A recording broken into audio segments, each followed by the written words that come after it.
শুরুতে সংবাদ শিরোনাম। বেনাপোলে কেন্দ্রীয় যুবদল সভাপতি মুন্নার সুস্থতা কামনায় দোয়া মাহফিল অনুষ্ঠিত। এবার বিস্তারিত। যশোরের বেনাপোলে বাংলাদেশ জাতীয়তাবাদী যুবদলের সংগ্রামী সভাপতি আব্দুল মোনায়েম মুন্নার আশু সুস্থতা কামনায় বিশেষ দোয়া মাহফিল অনুষ্ঠিত হয়েছে। একই সাথে শহীদ ছাত্র জনতার আত্মার মাগফিরাত ও আহতদের দ্রুত আরোগ্য লাভের জন্যও দোয়া করা হয়েছে। রবিবার বিকেল 5টায় হাইরাস্তা জামে মসজিদে এ দোয়া মাহফিল অনুষ্ঠিত হয়। দোয়া মাহফিল পরিচালনা করেন মসজিদের ইমাম হাফেজ আব্দুর রহমান। অনুষ্ঠানটি আয়োজন করে শার্শা উপজেলা ও বেনাপোল পৌর যুবদল।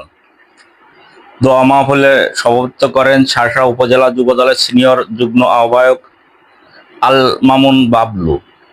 প্রধান অতিথি হিসেবে উপস্থিত ছিলেন যশোর জেলা যুবদলের যুগ্ম আহ্বায়ক ও শার্শা উপজেলা যুবদলের সদস্য সচিব ইমদাদুল হক ইমদা। প্রধান অতিথি তার বক্তব্যে বলেন, দেশনেত্রী বেগম খালেদা জিয়াকে দীর্ঘদিন বিনা বিচারে কারাগারে রাখা হয়েছে। আজ তিনি মুক্ত। আমরা তার সুস্থতা ও দীর্ঘায়ু কামনা করি। একই সাথে আহত যুবদল সভাপতি মুন্নার সুস্থতা এবং শহীদদের আত্মার শান্তি কামনায় দোয়া করছি।